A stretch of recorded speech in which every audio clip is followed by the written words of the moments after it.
Over the course of Donald Trump's presidency, Congressman Jim Jordan went from a self-described backbencher to becoming a trusted member of Trump's inner circle. He co-founded the House Freedom Caucus and became a top congressional advisor. Trump even presented Jordan with the nation's highest civilian honor, the Presidential Medal of Freedom. Jordan writes all about it in his new book. It's called Do What You Said You Would Do, Fighting for Freedom in the Swamp, which dropped today, folks. The Ohio Republican congressman joins us now. Welcome, Congressman. Great to have you on the day your book drops. Good luck with your book. But just because I love this, you called yourself self-described backbencher. You moved to the inner circle. How'd you make that move into the circle?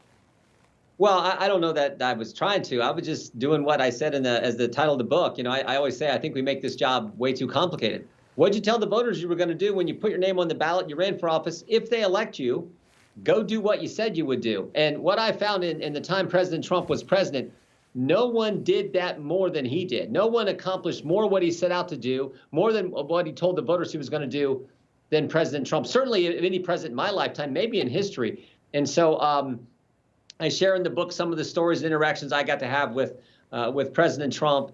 And then a lot of other situations are how we formed the Freedom Caucus and a whole host of things. And I tell everyone I wrote every word of this book. I mean, I'm old-fashioned. Maybe I'm just old, but I wrote it all out longhand on my yellow legal pad. So I think your viewers will enjoy the read. Oh, I'm very much looking forward to reading it. You know, Congressman, there's so many things I can relate to with this. We both had a close relationship with the former president, with Trump president at the time. I found it fascinating. At one point, you said that you communicated with sometimes. The man's busy, but you need to get a message out or what's important. And the way to do it sometimes was with television. Let's just take a little soundbite of something like that. Watch what we dug up. What I also hope really comes up is the president stresses what he did for the American people. The fact that he said he would cut taxes and did, said he would reduce regulations and did, said we'd have a roaring economy. So I know that, sir. I can relate to that because I was at Fox at the time, and sometimes you can get through, and sometimes you go, you got to get this message to the guy, and they're you know, they're gatekeepers, and you went to TV, you did that. Is that about right? Yeah, well, the first time I met the president in the Oval Office, I went up to shake his hand. He walked in. We had a group of us there, and he was going to do a little press conference with folks from the coal industry. And I walked up to him, and I reached out to shake his hand, and he said, I saw you on TV. And I'm like, well, hello, Mr. President. You know, I didn't know he was going to say that. Sure enough, we go through the press conference, and during the course of the press conference, he was kind of standing by me. Then he'd go back up to the podium, make a few remarks. He let some other people, let some of the coal miners themselves speak. And then when we were set to leave, we all went up and, you know, I was with some of the senators and other congressmen, and we were shaking hands. And when I went up to him, I went to shake his hand and told him it was a good job. And he says, I mean it. You did a good job on TV. And I'm like, well, I appreciate that, Mr. President. I don't know if I did or not, but I appreciate you saying that. And as I left, I thought, you know what? This is another way we don't have to go to the Oval Office every time to talk to the president. We have to get on the phone all the time to talk to the president. I can communicate with him on Fox News and on your show and on other shows. You know, I can do that. So we started just doing it more. And I just found the president. I say this probably every time I give a speech. I wish every American could spend time with the president, because when you do, and you know this, Eric, you can't help but like him. There is an energy, there is a charisma about this guy. He loves our country, loves our law enforcement, loves our veterans, loves our troops, loves regular Americans who make the country special. And he's willing to go fight for them and do what he said he would do. That's what American people appreciate. And frankly, we need a lot more of that in Washington today. You know, and I'll add one more thing. The genuineness of that man is incredible. You don't get that when you watch the media, the corporate media. They'll tell you, you know, he's fake and you talk to him, you know, he's telling you the truth. There's no BS coming out with him.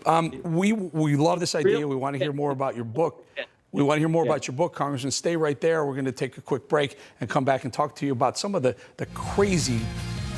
All right, back now with Congressman Jim Jordan and his new book, Do What You Said You Would Do, Fighting for Freedom in the Swamp. Congressman, let's, in this segment, by the way, go out and get this book. This is some fascinating stuff in here. Let's talk a little bit about all the investigations into Donald Trump, the Russian investigations, all those hoaxes going on, Steele dossier. Do you touch on some of this stuff in the book? Oh, yeah, definitely. We spent a lot of time on particularly the impeachment process where, you know, Adam Schiff does all the, quote, depositions and hearings in the bunker, in the basement of the Capitol. No due process for the commander in chief. No due process for President Trump. So, yeah, we talk about I actually to relate one story in there where the day my buddies, Congressman Scalise and Gates and some others, stormed the bunker, as that's at least how the press characterized it. But when they came in that day, and how Adam Schiff reacted, because I was in there with Mark Meadows and Perry and some other guys.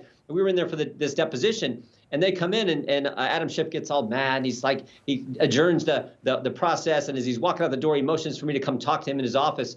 So I take Mark and Scott Perry with me, and we go in there and talk. And he actually threatened to, he said, we're going to bring ethics charges against these guys. And he actually told me, he says, Jim, you need to make them leave. And I'm like, hey, you're the chairman. You want him to leave? You tell him to leave. I actually like it. I remember that. I remember that because they put together the meeting, but they didn't invite the Republicans, and they were going to secretly go over evidence that was part of the impeachment. I remember that distinctly. Since you mentioned the stand-up guy, Adam Schiff, I'm being facetious.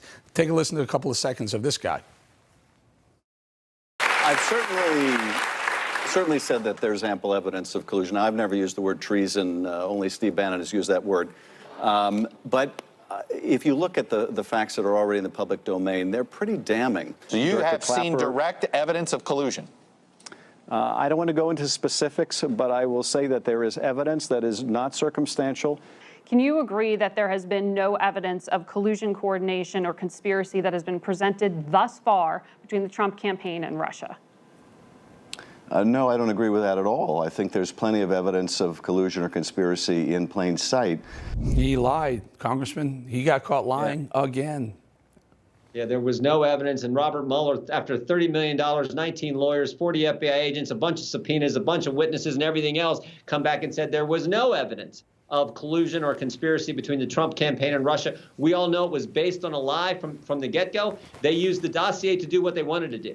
The Comey FBI used the dossier as the pretext to go spy on the Trump campaign. And you know what's scary, Eric? I think the Biden administration and the Justice Department are doing the same thing now. They're using this school board's letter from September 29th as the pretext to go do what they already wanted to do, which is chill the speech of moms and dads. And I think that school board's letter is serving the same function that the dossier did a few years ago. And that is disgusting. They did it under the Obama administration. They're doing it now under the Biden administration. And it is as wrong as it gets. Man, if you're into politics, and we're political junkies here, if you're into this is some inside base. This is in the dugout. Conversations going on in the dugout from Congressman Jim Jordan. Congressman, how do I ask this question? One of my producers, Alona, asked me. Ask me. This is a great question. What's not in the book? I don't know. I think I tell the reader what give them a behind the scenes look. So I don't know what I left out, but there's lots more stories I could have told, I think, about other investigations. But I tried to focus in on how the Freedom Caucus came into being, what we try to do as a group, fighting for the American people who feel like that town has always forgotten them, and trying to do what we said, just like President Trump did. And I could have put in more of the investigations, other investigations we've been involved with. Let me do this. Let me do this. I think it's important. You were known for the Freedom Caucus. You're a co-founder of it. Is it still alive? Is it still a cohesive group? About half a minute. Yeah, it is. It's going strong. We just elected a new chairman, Scott Perry, who I mentioned was there in the bunker in the basement with us. Scott's a good man from Pennsylvania, a general. So we got a good new chairman. We had Mark, and then we had Andy Biggs after I had the privilege of serving as chairman as well. So a good group, and I think we're going to elect some more conservatives, and I think the Republicans are going to take back the House here in 11 and a half months. Well, I tell you what, we're honored to have you on the day the book drops, because it is going to be a bestseller. Congressman Jim Jordan, thank you so much for being here. Get that new book, Inside Baseball. We'll hear what's going on in the swamp, in the dugouts, what you don't hear on television. Do what you say you would do. It's out now. Thank you, sir. Thanks. You bet. Take